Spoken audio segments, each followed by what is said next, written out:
I think both sides succeeded in preventing emotion from riding herd, from making kind of statements that would be regretted later.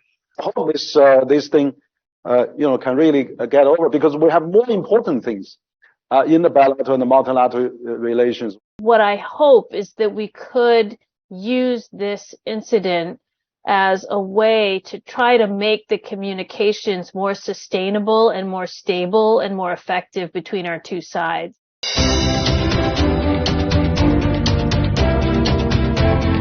Welcome to CCG Global Dialogue. I noticed from the President Biden's State of Union speech was largely about domestic. He mentioned about China. He said he wants to compete, not confront. But also he said, he wants to cooperate with China whenever beneficial to the U.S. and the world. Of course, also we had a balloon incident actually happened, that between China and the U.S. What's your analysis of the current situation?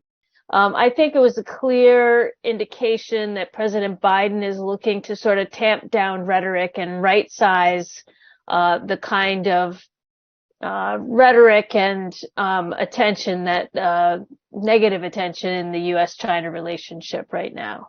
I think, what I hope is that we could use this incident as a way to try to make the communications more sustainable and more stable and more effective between our two sides. And, one of the reasons that Tony Blinken wanted to make his visit to Beijing, following up on the meeting between the two presidents in Bali, was in order to talk exactly about this problem that we have. Our communication channels have become so truncated, so narrow, that it is very hard. We have such a complicated relationship with all kinds of issues, and yet we only have, at this point, really the channel between the two presidents, which obviously can't be exercised every day, or even, every month. So we've really got to get some channels established.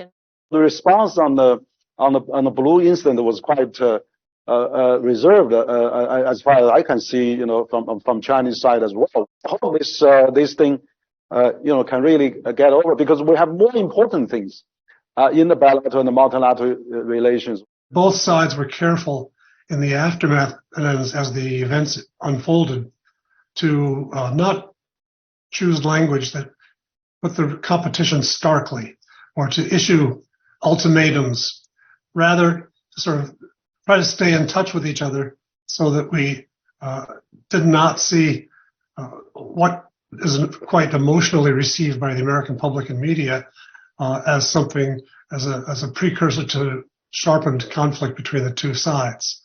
I think both sides succeeded in preventing emotion from riding herd, from making kind of statements that would be regretted later.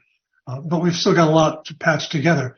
And I think the weekend events with the balloon and the cancellation or postponement of the trip by Blinken also allows us to look at what the agenda going forward might be.